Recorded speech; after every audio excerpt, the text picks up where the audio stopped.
किशनगढ़ गांव में एक सन की पठान रहता था। उसका एक बड़ा सा खेत हुआ करता था। पठान के झगड़ालू स्वभाव के चलते कोई भी उसके खेत के नजदीक नहीं आता था। उसने अपने खेत में अपनी ही शक्ल के पुतले लगा रखे थे ताकि चिड़िया और कौवे उसके खेत से दूर रहें, और यहाँ तक कि इंसान भी। एक दिन पठान अपने खेत में काम कर रहा था और तभी बारिश शुरू हो गई। अचानक पठान के ऊपर बिजली गिरने से उसकी वहीं मौत हो गई। और एक रात सरजू किसान को काम से कहीं जाना था। इस कमबख्त बारिश को भी अभी आना था। एक तो बारिश, ऊपर से ये कीचड़ भरा रास्ता, बिजली भी चमक रही है। क्यों ना मैं पठान के खेत से होता हुआ घर निकल जाऊं, जल्दी घर पहुंच जाऊंगा।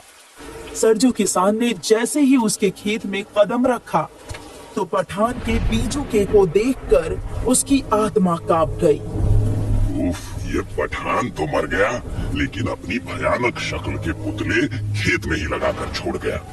सरजू किसान कुछ ही कदम आगे बढ़ा था कि तभी उसे ऐसा लगा जैसे पठान का पुतला उसके पीछे आ रहा है। उसने जैसे ही मुड़कर देखा, अरे बाप रे, ये पुतला मेरे पास आ रहा है। इसकी लाल आंखें कैसे चमक रही हैं? ये जिंदा कैसे हो सकता है? कहीं कहीं पठान का भूत तो नहीं? सरजू किसान डरकर बुरी तरह भागने लगा और अकाल मौत मरे पठान की रूह खेत के पुतले में समा चुकी थी और पठान का पुतला वहां से भागते हुए सरजू का पीछा कर रहा था। बचा ले भगवान, मैं कहाँ फंस गया?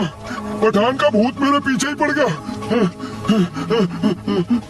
तभी एक तेज बिजली चमकी और सामने खड़े पठान के पुतले ने सरजू की गर्दन दबोच ली।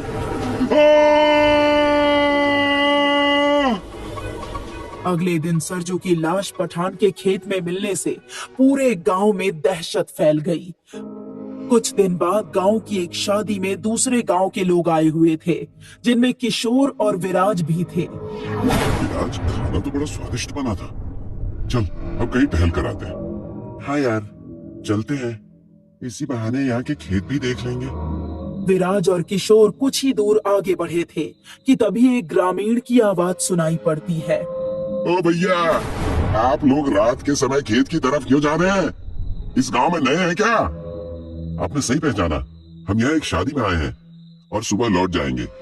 सोचा खाना खाकर जरा टहल आए। क्या आप लोगों को किसी ने नहीं बताया कि रात में खेतों की तरफ नहीं जाना है? पुतले का भूत तुम्हें मार डालेगा। नया देखकर बेवकूफ बना रहे हो क्या? जाओ भाई, अपना काम करो। हम लोग भूत प्रेत से नहीं डरते। मेरा काम था तुम्हें समझाना। तुम्हें मरना है तो मरो, मुझे क्या। विराज और किशोर उस गांव वाले की बात को मजाक में उड़ा देते हैं और खेत की तरफ आगे बढ़ जाते हैं। कितने बेवकूफ लोग होते हैं, खुद भी डरते हैं और दूसरों को भी डराते हैं। भूत जैसा कुछ नहीं होता। हाँ यार, मैंने भी आज तक भूत नहीं देखा है, सब कहने की बातें हैं।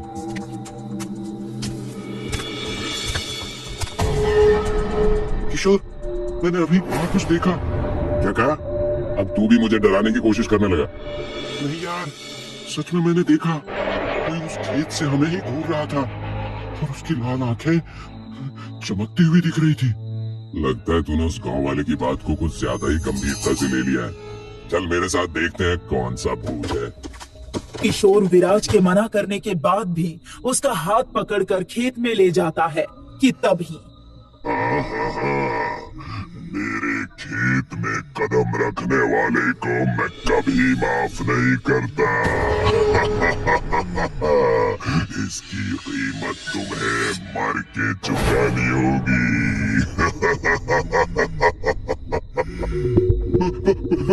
भूत! पुतला कैसे बोल सकता है? भाग विराज, यहाँ सच में भूत है।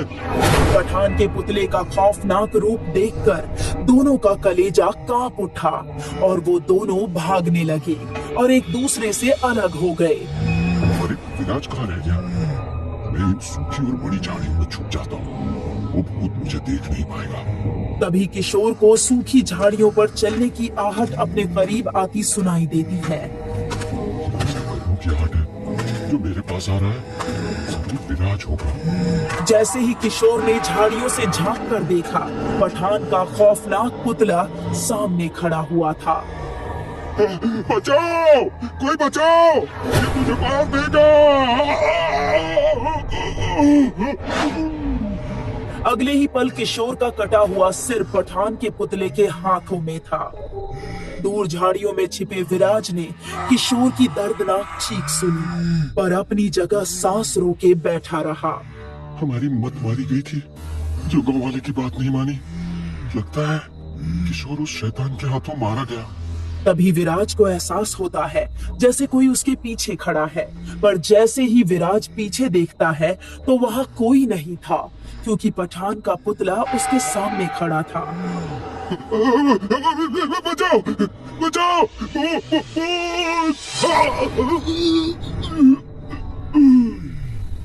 विराज भी पठान के पुतले के हाथों बलि चढ़ चुका था।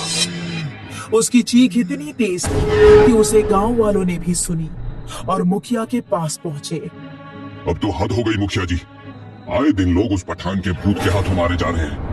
आज तो उसने गांव में बाहर से आए लोगों को भी मार डाला। वो एक दुष्ट आत्मा है जो जीते जी अपने खेतों में किसी को कदम नहीं रखने देता था, और अब मरने के बाद भी लोगों की जान ले रहा है। चलो सब मेरे साथ।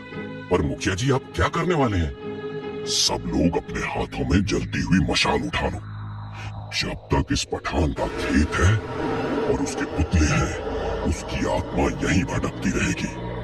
आपने सही कहा मुखिया जी, उसके खेत ही जला डालेंगे और साथ में उसके पुतले को भी। हाँ हाँ, चलो चलो।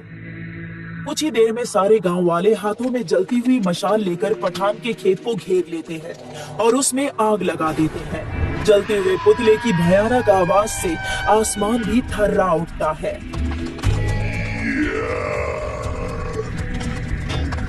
वालों ने मेरे खेत को जलाया है, मैं तुम लोगों को कभी माफ नहीं करूंगा।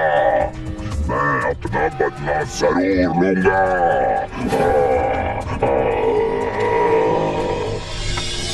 गांव वाले पठान के खेत जल जाने और उसके भूत से मुक्त होकर खुश हो रहे थे, पर एक दिन रात के समय मुखिया के घर दस्तक होती है।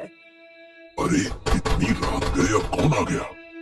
मुखिया ने दरवाजा खोला तो सामने विराज खड़ा था, जो मर चुका था। मगर मुखिया विराज को नहीं जानता था, उसने मरे हुए लड़कों की शक्ल नहीं देखी थी। नमस्ते मुखिया जी। तुम कौन हो भाई? मैंने तुम्हें पहचाना नहीं। मैं पास के गांव से आया हूँ। मेरे सेठ जी खेत खरीदना चाहते हैं और आपसे मिलना चाहते हैं। तो वो तो दिन में भी देख सकते हैं, पर रात में ही क्यों? दरअसल हमारे सेठ जी इस गांव से गुजर रहे थे, तो उन्होंने सोचा आपसे बात करते चलें। कहाँ है तुम्हारे सेठ जी? वहाँ खेत के पास आपका इंतजार कर रहे हैं। मुखिया विराज के साथ खेत के पास चला गया। कहाँ है तुम्हारे सेठ जी? यहाँ तो कोई भी नहीं दिख रहा। अरे वो तो खड़े हैं आपके पीछे। जैसे ही मुखिया अपने पीछे पलटकर देखता है तो उसके होश उड़ गए, क्योंकि उसके पीछे किशोर और सरजू किसान के साथ पठान का पुतला सुलगती आंखें लिए खड़े थे। सरजू किसान? वो तो मर चुका था, और ये पुतला कहाँ से आ गया? कौन हो तुम लोग?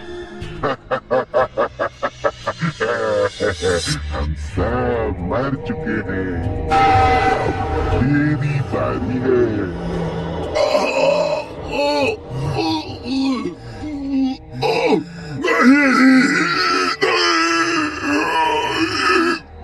और मुखिया की दिल दहला देने वाली चीख चारों ओर गूंज गई।